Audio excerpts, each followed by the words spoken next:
So let's take a look at how we can create the surface that is missing between those different spokes. And I'm going to make one small adjustment. So I'm going to move those points up just a little bit. Yeah, maybe like this. Okay.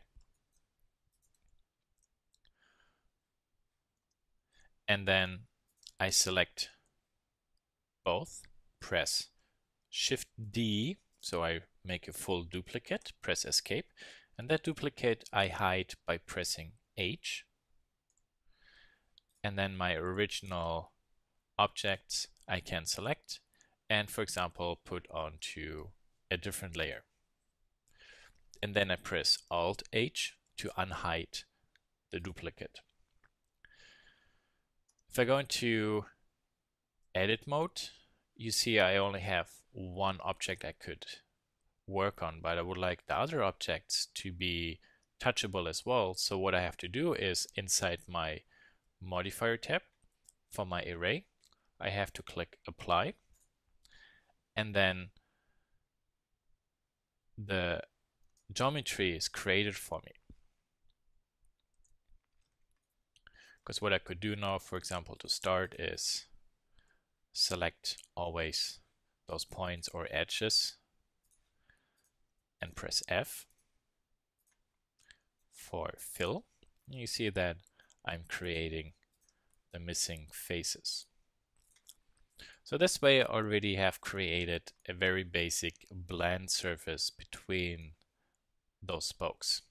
But now I would like to create also the sphere part in the center. So maybe as a reference, I could Shift A and create a UV sphere and scale it down a little bit.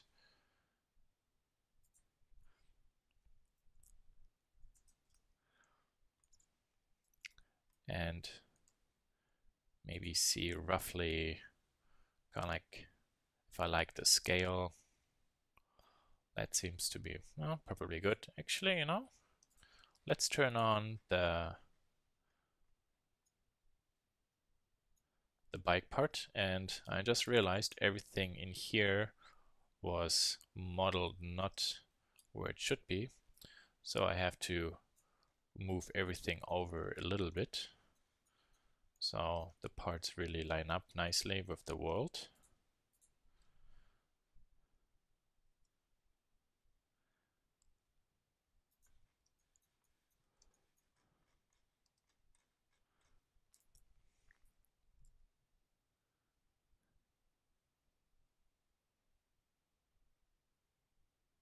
Like this. Okay.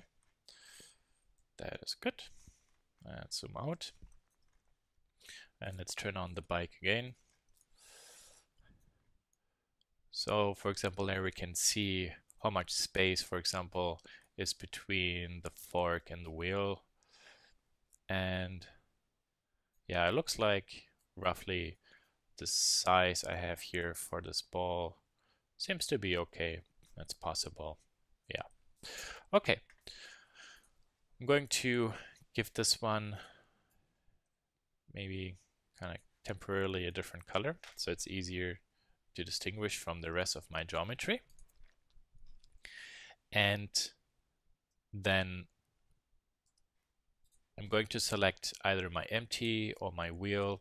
I have to reset my 3D cursor. You see it's roughly somewhere in front. So Shift S, cursor to selected. And then I press Shift A, add a circle, press R, Y, and 90. And then in edit mode, scale it down.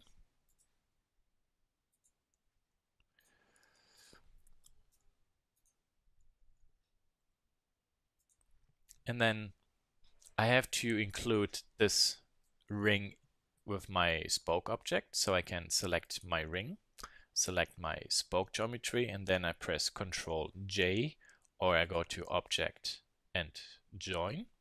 That basically copies the geometry of my ring into the geometry of my spoke. And then I could start edge by edge and fill the stuff in, and you immediately see I don't have enough points. That's not going to work.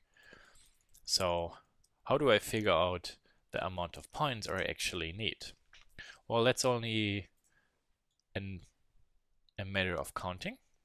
So for example, here I start, so 1, 2, 3, 4, 5, 6, 7, 8, 9, 10, 11, 12, 13, 14, 15. So I need a ring with 15 points. And to do this, I can, with my 3D cursor centered perfectly, press Shift A, circle, and then here for add circle, type in 15. And then R and Y, scale it down.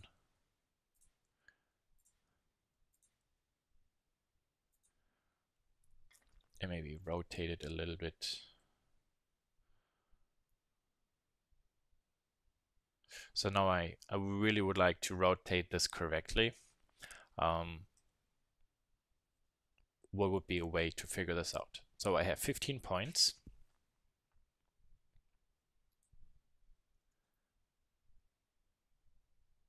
So it seems like a degree of 5 or 6. And I have 360 divided by 15, 24 by 2 makes 12, by 2 makes 6. So rotate 6. And now this seems to fit. Okay, good. So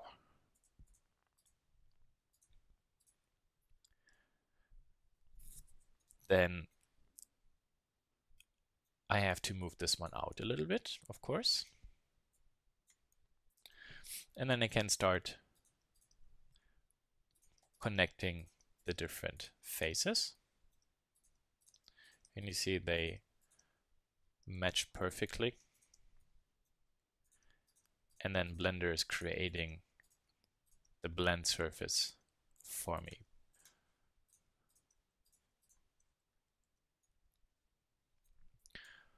Okay, so let's show our sphere again. So there we can maybe use the sphere as a small reference, kind of like this. Okay, and then I can maybe delete this one. I don't really need it anymore. The problem is I have this ring on the left side, but not really on the other side. And that's not really a problem. I could, for example, select this loop cut by pressing Alt and then clicking one of those edges. So I don't click on this edge because then it selects this loop. I click on this edge. And then I have my 3D cursor turned on. I press Shift D to duplicate, press Escape. And then I would like to mirror it, and to perform the mirror, you can press Control M, or for example, go, in my case, Control M along the X-axis, press Enter, and the mirror axis is actually, or the center point is my 3D cursor. So it moved it over to the other side. And of course, that doesn't fit there right now, because what I have here is our two surfaces that just are touching each other and they're not really blended together. And that's also in polygon modeling called doubles or naked edges. So I can select everything and then go to my tool menu, under remove, say remove doubles, or I can press W.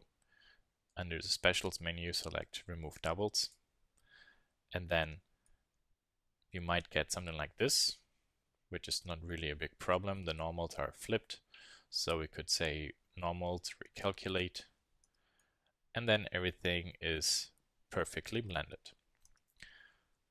And the remove doubles basically tries to see if there are 2 points that are occupying the same space, and if they do, they are merged together. And then I can continue with symmetrical modeling, so I have to select the loop cuts on each side. And for example, if I press E for extrude and I press S, I scale it, of course, towards the 3D cursor. But what I want is just to scale towards the center, so I press Shift X to exclude the x-axis, and you see how it's being moved together along the z and the y-axis, and then I could press S and X and, for example, scale away from each other along the x-axis. And there is now, for example, our first design for the surface that connects all the different spokes together.